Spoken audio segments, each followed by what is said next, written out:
Friends, কেমন আছো তোমরা? আজকে আমি বাড়িতে ঘরোয়া পদ্ধতিতে চিলি চিকেন বানিয়ে ফেললাম। তো প্রথমে চিকেনের মধ্যে পরিমাণ মতন গোলমরিচ গুঁড়ো, আদা রসুন পেস্ট, তারপর শুকনো লঙ্কার পেস্ট আর একটা ডিম দিয়ে পরিমাণ মতন লবণ দিয়ে ভালো করে মাখিয়ে ফেললাম। পর পরিমাণ মতন কর্নফ্লাওয়ার দিয়ে ভালো করে মাখিয়ে নিলাম। মাখিয়ে নেওয়ার পর আবারও কিছুটা পরিমাণ ময়দা দিয়ে ভালো করে মাখিয়ে নিচ্ছি। ভালো করে মাখিয়ে নেওয়ার পর কড়ার মধ্যে তেল গরম করতে দিয়ে দিয়েছিলাম। তেলটা যখন গরম হয়ে আসবে তখন এক এক করে চিকেনগুলোকে ফ্রাই করার জন্য দিয়ে দিচ্ছি। ভালো করে ফ্রাই হয়ে যাওয়ার পর এক এক করে তুলে নিলাম। এরমভাবে গোল্ডেন ফ্রাই করে নিতে হবে সবকটাকে।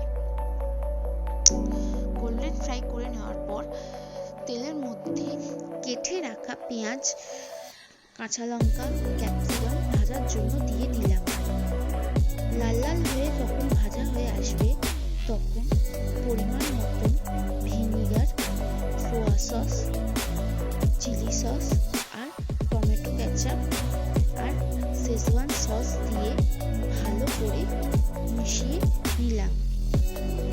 ভালো করে মিশিয়ে নেওয়ার পর পরিমাণ মতন চিনি আর স্বাদ অনুসারে লবণ দিয়ে ভালো করে নাড়াচাড়া করে নিচ্ছি। ভালো করে নাড়াচাড়া করে নেওয়ার পর সেই ভেজে রাখা চিকেনগুলোকেও দিয়ে ভালো করে মিশিয়ে নিচ্ছি সেই সসটার সাথে।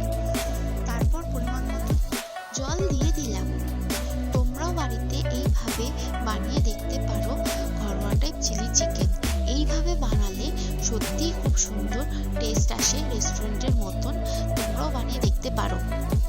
তার যতক্ষণ চিকেনটা হচ্ছে ততক্ষণ আমি বাটির মধ্যে 3 চামচ কর্নফ্লাওয়ার নিয়ে তার মধ্যে জল দিয়ে কর্নফ্লাওয়ারের মিশ্রণটা রেডি করে নিচ্ছি।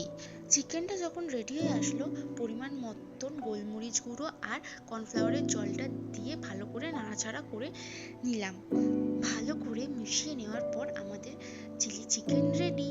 দেখা হচ্ছে নেক্সট ভিডিওতে। টাটা।